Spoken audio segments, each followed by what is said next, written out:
So crazy, so frustrating. I tell you, I had to lose it. They never listen. They never listen. It's so frustrating, those boys. Man, just they. Hey ho, neighbor. Oh, hey there, Wilson. What are you into? What are you doing tonight? What are you doing out here? Well, I just came back from the beach. I was just hanging out my towel. The beach. Oh yeah? Right out. Doing some surfing, huh? Some hang 10. I didn't know you were into that, Wilson. Yeah. Oh yeah, I love that stuff. All outdoors. Yeah? We'll be outdoors. Well, good for you. At least someone's having some fun around here. So frustrated. Well, Tim, Tim, are you familiar with itching? Yeah, itching? you mean like the itching, the scratching, the chafing? That's why I wear boxers now. Well, no, Tim, Oh. not that. The spinning of common washers and nuts. No? It's an ancient Chinese thing. They used to throw them in a turtle shell and shake them up and throw them out, and the way they land on the floor, they could tell what was going on. Oh, so kind of a mystic thing. No, I know you always have like the cutting edge. I've never heard of that one though. Well, Itching, huh?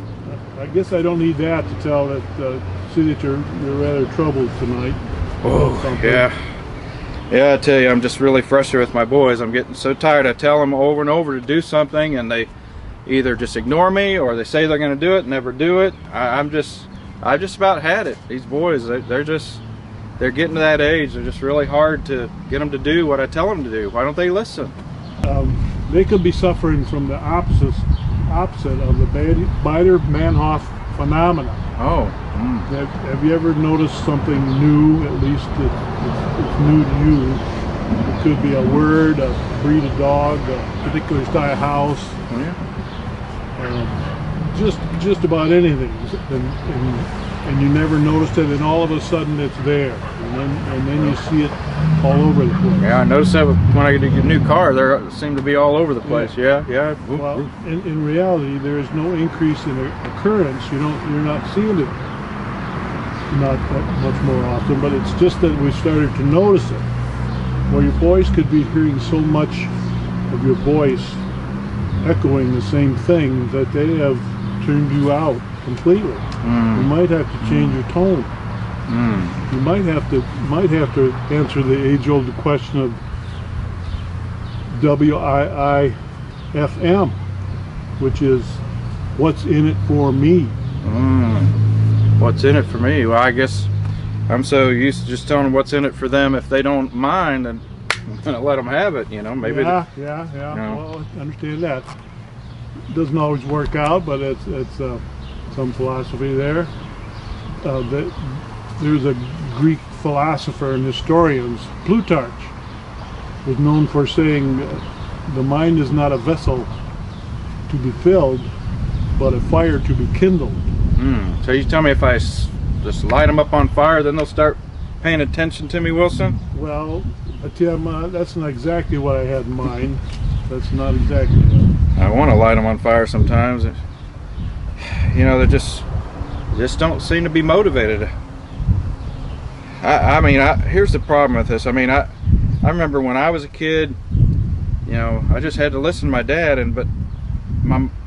I get them to the point where they're just about to engage and do what I want, and then I've been kind of harsh, and then Jill gets involved, and she starts kind of running interference, and she kind of sissifies them, and then they don't listen. They don't want to do what I want to do, and I feel like they know how to work us against each other. They try to divide and conquer. I get so sick of it. And then I'm in the doghouse, Well, there was a German philosopher, Friedrich Nietzsche, who said that punishment often increases the feelings of estrangement and strengthens the power of resistance.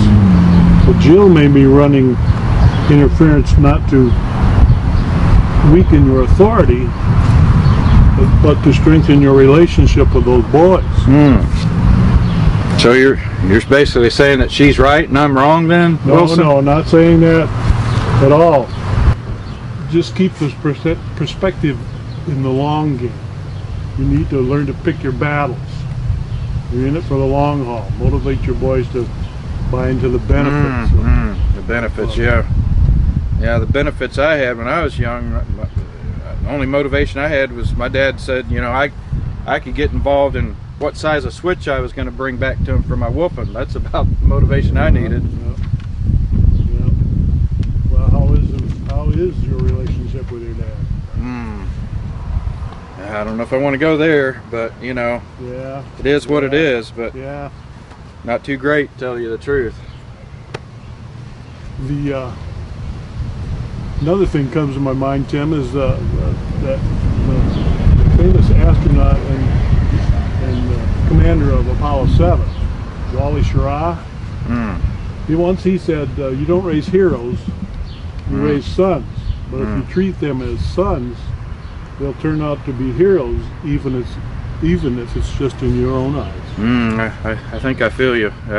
Yeah. So if I can light the fire and get the rockets to explode in their minds, that maybe they can be astronauts one day. Is that what you're telling me? Well, I think you know what to do, Tim.